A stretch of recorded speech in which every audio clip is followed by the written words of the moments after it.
Ladies and gentlemen, welcome back to the channel, welcome to another video. It's been about 2 weeks since the last video, and after looking at the comment of the last video, even though most people didn't like it, there's something good that came out of it, and I do want to explore a little bit more regarding the topic of dyslexia taking away from the fun of the game. I do want to take some time to do some research regarding dyslexia and how best to explain it to people that might not understand what it is. But that, my friend, will be for another video. But today I want to talk about finding fun on Tears of the Kingdom. To bring you up to speed, this time I want to tell you that I completed the Wind Temple, the Water Temple, and the Fire Temple. They're the 4 dungeons on this, or 3 out of the 4 I completed. I'm on my way to Gerudo, and the game is so large and vast that I keep getting distracted by other things because you keep finding the shrines and the caves and everything, and that's all good and well if you like that type of thing, because it does give you some things to look for, but eventually the only thing you find is either a bullfrog or another shrine. I like having shrines and pieces, but I wish more of them were put into a dungeon and give me another dungeon. Fill these things with other places that I can get something more permanent and it feels more significant. The problems I have with the shrines is that the ones that feel significant and important are the ones that give you your tools for the world, right? The ones that give you a new power to use. Those are the only ones that feel important. Those are the ones that feel necessary. The same happened at the beginning of Breath of the Wild. Those were the ones that give you your powers, your tools,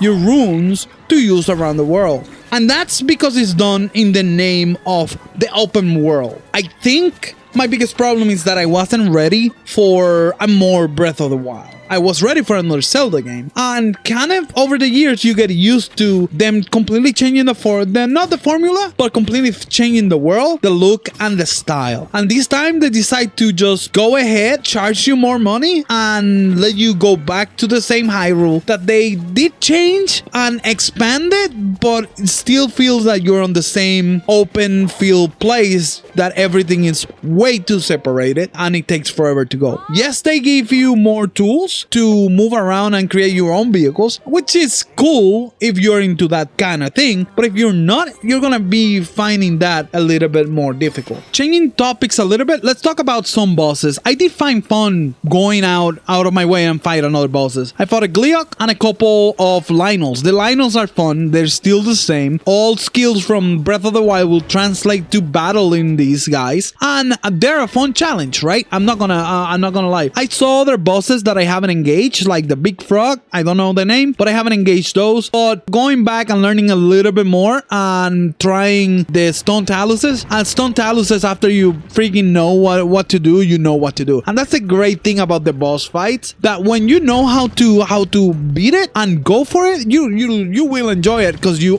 get an understanding on how it works. The Gleeok is one of the most scarier ones, but I did kind of use some machines that I found on the internet, because that's the other part of finding my fun on this game. My fun is not coming from me experimenting and exploring. It's more coming from me watching videos and people that has these amazing skills on creating stuff on this game. The one that had the understanding on how to use all the tools to create mass equipment for destruction. And then when you take those creations and you go do them on your world and use them for your entertainment, yeah, that's absolutely a blast, right? Because some other people put time and tested all the things that you have been trying, and it's kind of cool. That's where I'm at right now. And I'm super glad that a lot of people are having fun like this, because that's kind of cool. Yeah, I saw that, and that will throw me, hey, I want to do this. I want to try that on my own game, check how it works and what I can use it. Can I take it to another boss and try to melt it and have some help? And yeah, that's an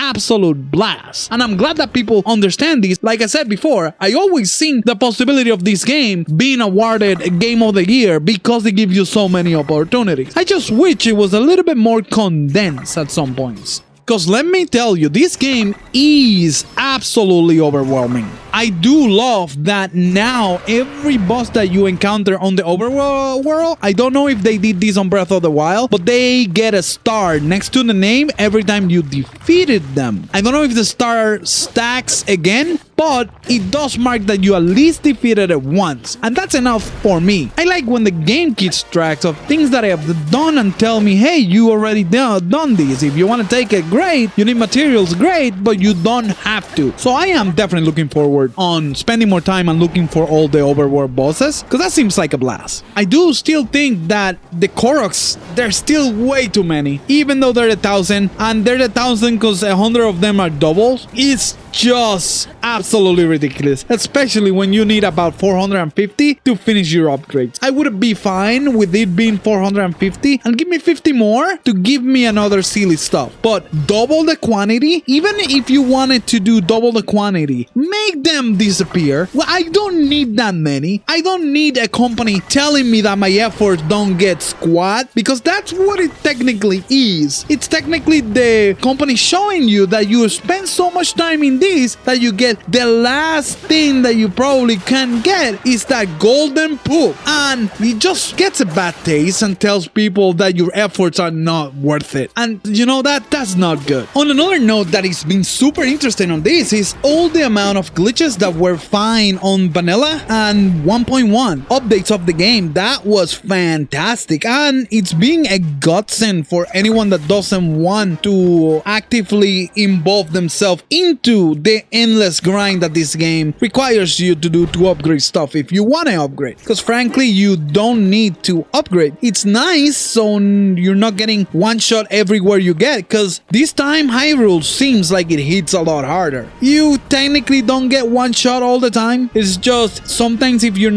like me and not paying attention to your life, because there's a lot of information, a lot to look at, you're not paying attention, you are 1/4 off, you're gonna die, and it's gonna feel like it's a one shot, because some of these monsters, regular monsters, do like 10 hearts of damage regardless of what you're wearing. I do like the weapon fusing a lot. It does create a lot of more options for you to increase your power without having to look for everything, and include on that weapon fusing mechanic that they have the monster horns mechanic that you can get from beating them. Actually, those parts are the parts that are gonna hit you the hardest from the monsters, so you have to start paying attention when they use their horns or anything to attack you, because those are the ones that could possibly one-shot you. Frankly, we're gonna go finish this over here. I recognize that there's a lot of possibility on their mechanics, and that would make a lot of people be attached to it. I guess Nintendo is always being clearing their own bars. That's why to me sometimes it feels different trying other games that done the same or similar things but not all together, right? I never said this game was a bad game per se. It's just that fun is what you feel depending on what you're doing if you are enjoying it, and that's what happened to me, especially when it get riddled with the other problems that we're gonna talk on another video a little bit more in depth about the dyslexia and how it affects a game like this that has a ton of text and a ton of important lore or other side quests that are fed to you through NPCs that you have to talk to. I do wish the NPCs were better marked in this game to tell you a better experience where your quests are, because Nintendo was great on other games on doing contextual information, but Zelda get the approach of there's some text. Anyways, thank you everyone for watching. I hope you enjoyed the video this time around. I know it's a long rant. I hope it's short enough and it brightened your day a little bit more. Enjoy your day, have a wonderful week, and don't forget to have fun. We'll see you on the next one. Bye!